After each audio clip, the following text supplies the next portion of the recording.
So hey guys, welcome back. This is Anmol Shukla and a very warm welcome to my YouTube channel History with me. Unit 1 हमने cover कर लिया और अब हम आ गए हैं यूनिट 2 में। ठीक उसी तरीके से जिस तरीके से यूनिट 1 में हमने सारे टॉपिक्स फिनिश किए, कवर किए, हम यूनिट 2 के भी कवर करेंगे। And in unit 1 we have understood about what environment is exactly. So now that we have understand what the environment is, the next logical question is ki how does nature actually work? How do these plants, these animals, this air, water and soil, they function together?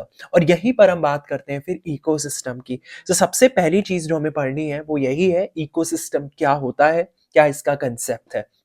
So ecosystem का मतलब होता है, अपने दिमाग में रखना है, it is a functional unit of nature where living organism interact with each other and with their physical environment. वो नेचर की फंक्शनल यूनिट या वो सिस्टम नेचर का जहां पर लिविंग ऑर्गेनिजम्स और नॉन लिविंग एलिमेंट्स आपस में इंटरैक्ट करें कंटिन्यूअसली।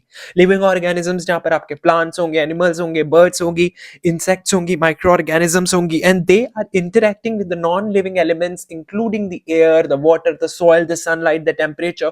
सो जिस फंक्शनल यूनिट ऑफ नेचर में ये हो रहा होगा, जिस सिस्टम में ये हो रहा होगा, जहां पर living organism non living elements में के साथ इंटरैक्ट कर रहे हैं, उसी को हम कहीं ना कहीं इकोसिस्टम बोलते हैं। And all of that, all of them work together like parts of one machine.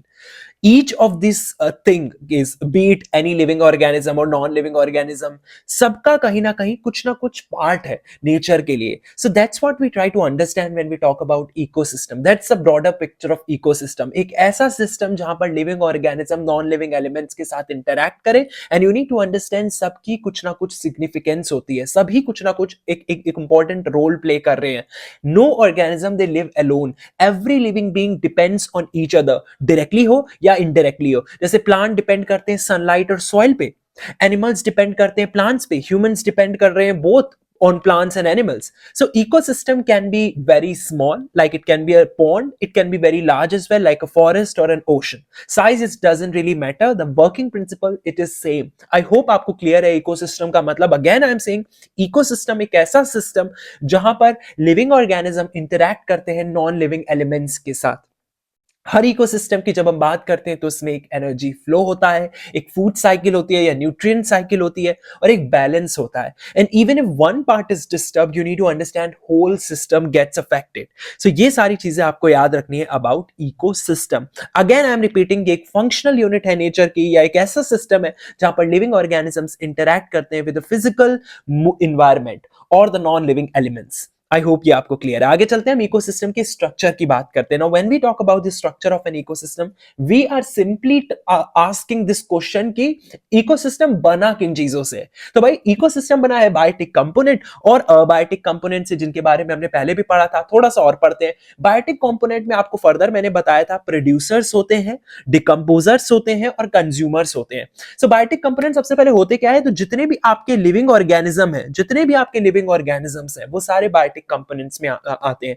and these are the components which are responsible for the transfer of energy, food chains, biological interactions जो भी हैं, उन सभी के लिए ये हमारे biotic components जो है वो responsible होते हैं। फर्दर इसमें प्रोड्यूसर्स आते हैं, जिसमें सारे ग्रीन प्लांट्स आते हैं जो कि खुद का फूड बनाते हैं। वी ऑल नो कि all green plants prepare their own food using sunlight, water, और उस प्रोसेस को जिसके थ्रू ये कहीं ना कहीं बनाते हैं अपना फूड, उसको हम फोटोसिंथेसिस कहते हैं। सो सनलाइट, वाटर और कार्बन डाइऑक्साइड का यूज करके ये अपना फूड बनाते हैं। ठीक है, ऑक्सीजन फर्दर वो रिलीज करते हैं as a by product. Now plants जो है ये सोलर एनर्जी को फूड एनर्जी में कन्वर्ट करते हैं। That is the reason that why producers are the foundation of every ecosystem. So let's suppose, what if की प्रोड्यूसर्स कल सुबह आप उठो डिसअपियर हो जाए, जितने भी है, you can not survive without producer, you are not gonna live, no ecosystem can survive.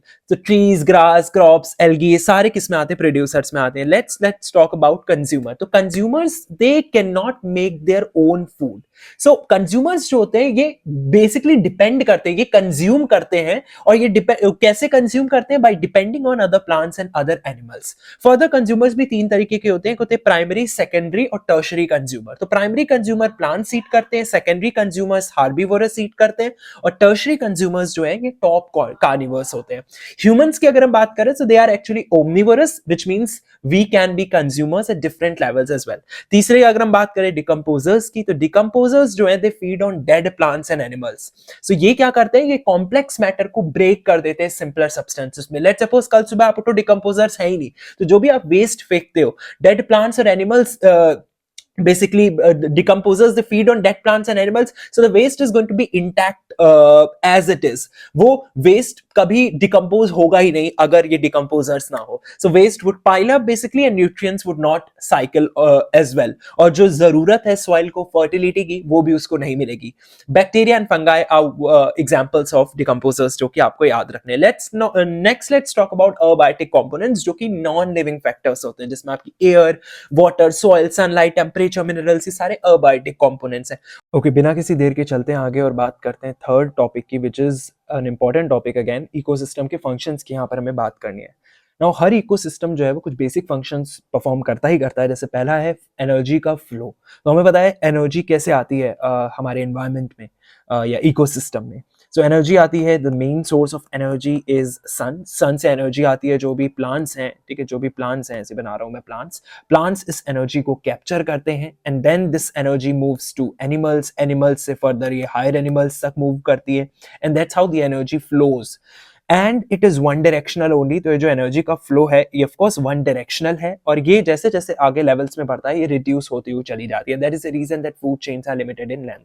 Okay, बात करते हैं न्यूट्रिएंट अवेलेबिलिटी एंड साइक्लिंग की। So efficient nutrient cycling keeps ecosystems productive as well. Nutrient की जैसे हम बात कर रहे हैं यहाँ पर कार्बन की, नाइट्रोजन की, फॉस्फोरस की, वाटर की, so they continuously move between the living organisms. जो भी नेचर में लिविंग ऑर्गेनिजम्स हैं या जो भी फिजिकल एनवायरनमेंट है या नॉन लिविंग कंपोनेंट्स हैं, उनके साथ ये कहीं ना कहीं ये सारी चीज़ें जो न्यूट्रिएंट्स हैं हमारे, इन जिन चीज़ों की हम बात कर रहे थे, ये मूव करते हैं इन्हीं के बीच में continuously.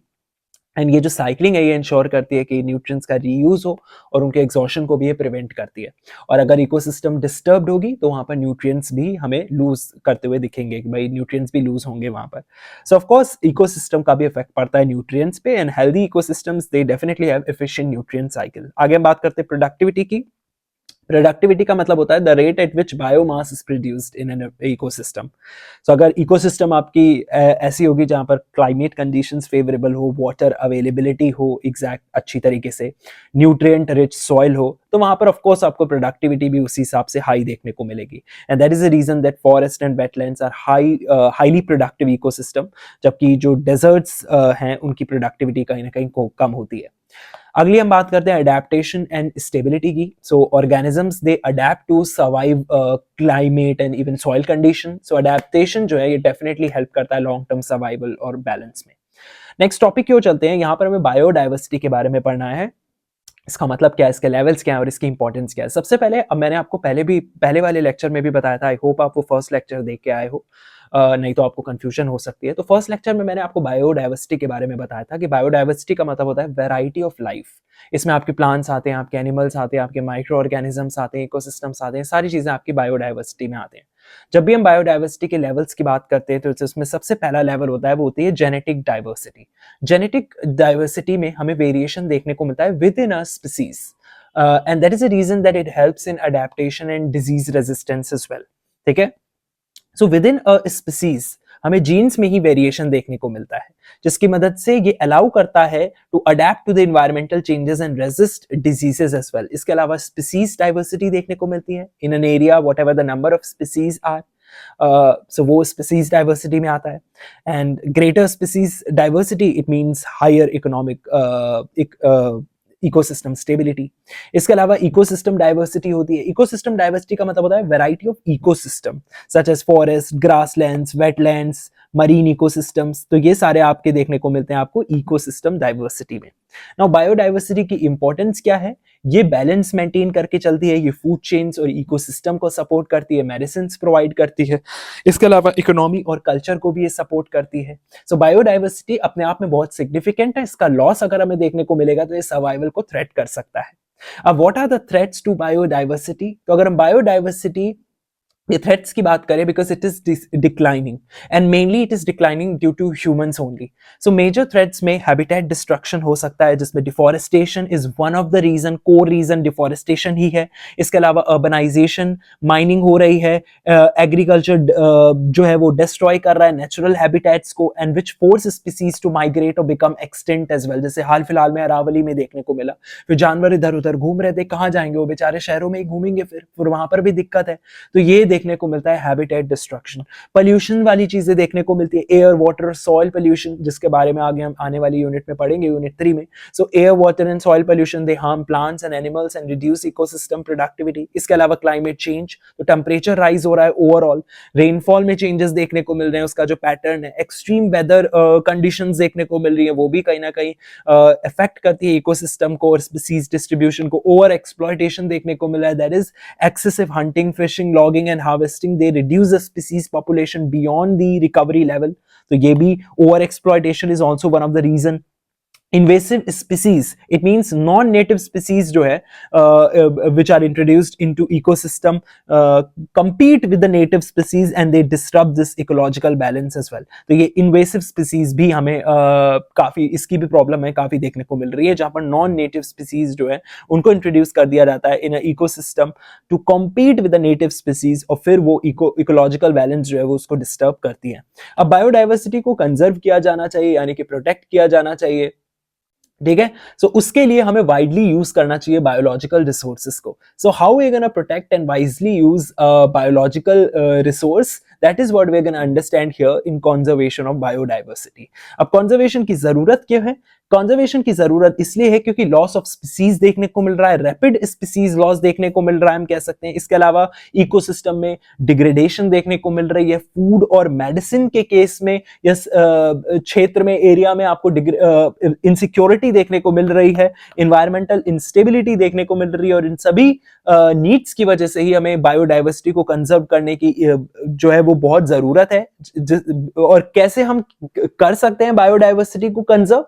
Bye protecting the habitats, legal protection करके इंडेंजर्ड स्पीसीज की, बायोलॉजिकल रिसोर्सेज का सस्टेनेबल यूज करके, डिग्रेडेड इकोसिस्टम को रिस्टोर करके, और पब्लिक में एक अवेयरनेस और एजुकेशन क्रिएट करके. Conservation ensures survival of species and sustainable development as well. आगे चलते हैं, बात करते हैं ecosystem resilience, homeostasis and carrying capacity की.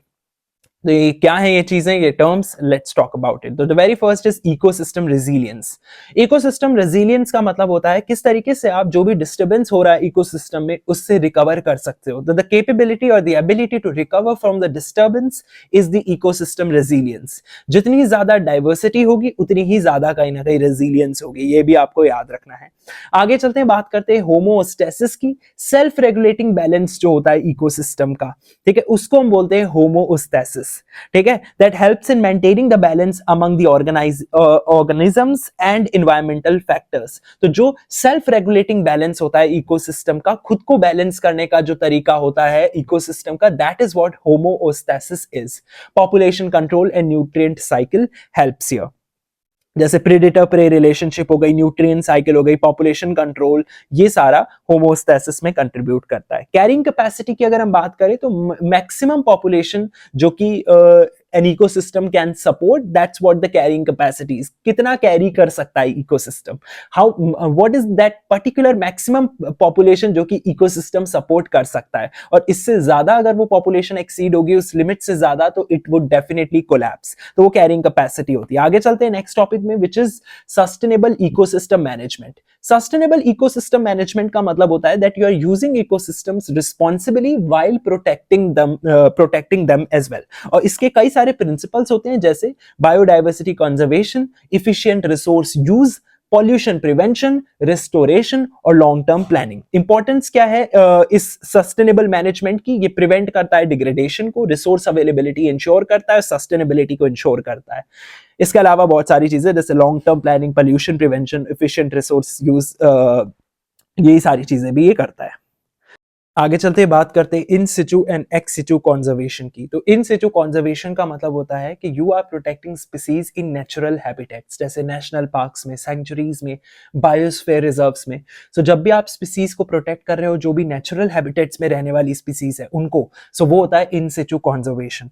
ठीक है। एक्स सिचु कॉन्जर्वेशन का मतलब है कि आउटसाइड नेचुरल हैबिटेट्स जाके, that is the reason it's ex situ conservation. Ex मतलब एक्सटर्नल, यानी कि आप आउटसाइड नेचुरल हैबिटेट्स में जाके प्रोटेक्ट कर रहे हो स्पीसीज को, जैसे जूस, बोटेनिकल गार्डन्स और seed banks, and it is ex situ conservation. तो ये आपको याद रखना है इसमें। conservation strategies की importance क्या है? So both in situ and ex situ conservation are necessary. Both are needed. Why? To prevent extinction, ताकि extinction को prevent किया जा सके, because we are ultimately protecting species, चाहे वो inside हो या outside हो natural habitats के. We are preserving genes. We are restoring the ecosystem. So ecosystem, I would say, जो भी हमने पढ़ा इस particular unit में, they are to just sum it up. They are not just about plants and animals. You need to understand this. They are life support systems. So अगर ecosystem collapse करता है तो human life and even the economy, they collapse with them.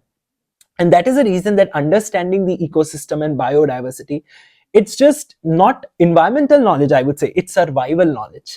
So I hope आपको ये सारी चीजें clear है, and with this let's end this lecture and we'll see you in the next lecture, which is unit 3. Till then, keep studying, take care.